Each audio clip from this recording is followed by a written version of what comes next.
You've been decluttering your house like crazy and you've got all this stuff. Should you sell it or donate?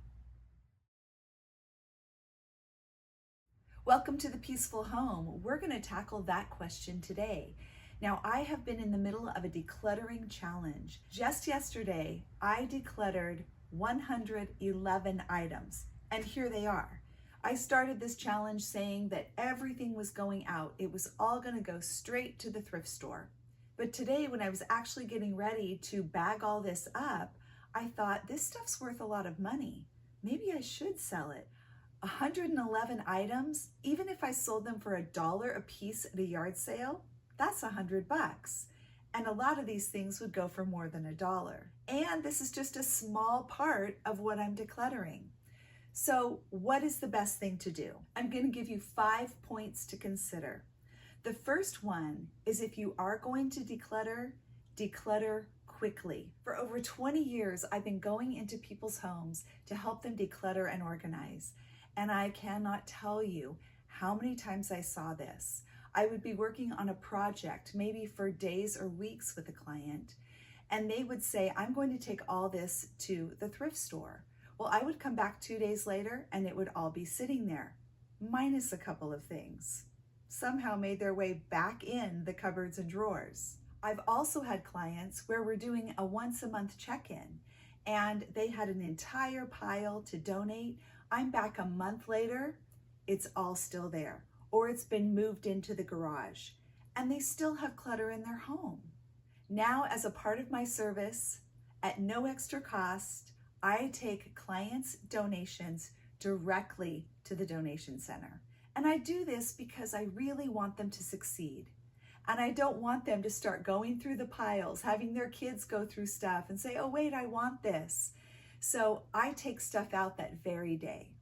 The second reason to donate would be to support a worthy cause.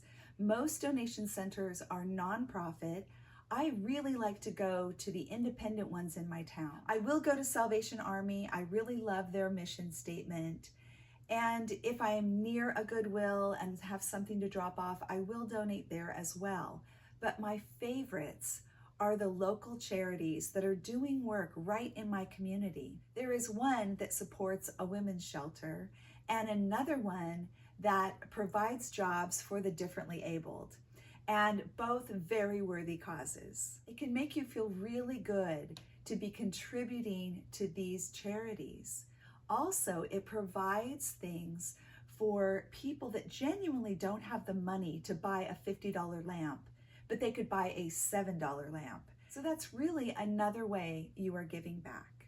Number 3, if you decide to have a yard sale, here are the parameters. You've got to talk to everyone in your family and make the decision together. You have to put it on your calendar with the details and have accountability. Now, that accountability can be with family members or a friend. And the best thing to do is get a friend to join you. Do a group sale. That way you're committed. Number 4, if you are going to sell on eBay, Facebook Marketplace, Craigslist, or some other online platform, you need parameters there as well. You have to set a date on your calendar for how long you are willing to leave your item posted. So if I'm going to sell a couch, I might say, okay, I'm putting this couch on Facebook Marketplace for $100, and I'm willing to leave it there for 1 month. And I put it on my calendar with the agreement that if it does not sell, I take it to donate. And number 5, if you use a consignment store, you need to do the same thing. There's a certain amount of time that you give for your items to sell, and a lot of times consignment stores have a deadline. And so when that deadline is up and you have some items that haven't sold, you either donate them back, allow the consignment store to keep them, or you take them to the donation center. Now, the trick with selling is that when your things don't sell, you donate them.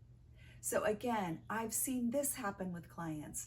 They're saving up all this stuff, they're going to have a big yard sale, and when I come back 2 months later, stuff is back in their house. If you are telling yourself, well, I'll try to sell it, but if it doesn't sell, I'm going to bring it back in, then you're really not ready to let go of these things. It takes a radical approach to declutter and simplify your life. My daughter and I are getting ready to sell at Junk in Your Trunk again. I believe it will be our 4th time. And this is a vintage kind of swap meet sale that is held in a nearby town at a really cute antique vintage shop. We love to sell there. It's such an amazing community, and we love to buy too. You can get some really great deals, but this is our rule. There may be 1 or 2 exceptions, like an expensive item that if it doesn't sell, we are going to post on Marketplace, and then we'll have a deadline there.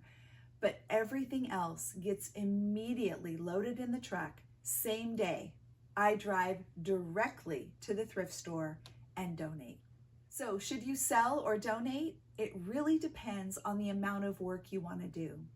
Sometimes when you're decluttering, like in this challenge, and you're trying to go through your whole house, you just want to get rid of stuff. You don't want to deal with taking pictures and posting and setting up a meeting time for 20 bucks. But sometimes you can make a lot of money, and that feels good too. So there's no right or wrong answer, but there is a good way to do it so that you don't bring clutter back into your home. What is your tendency?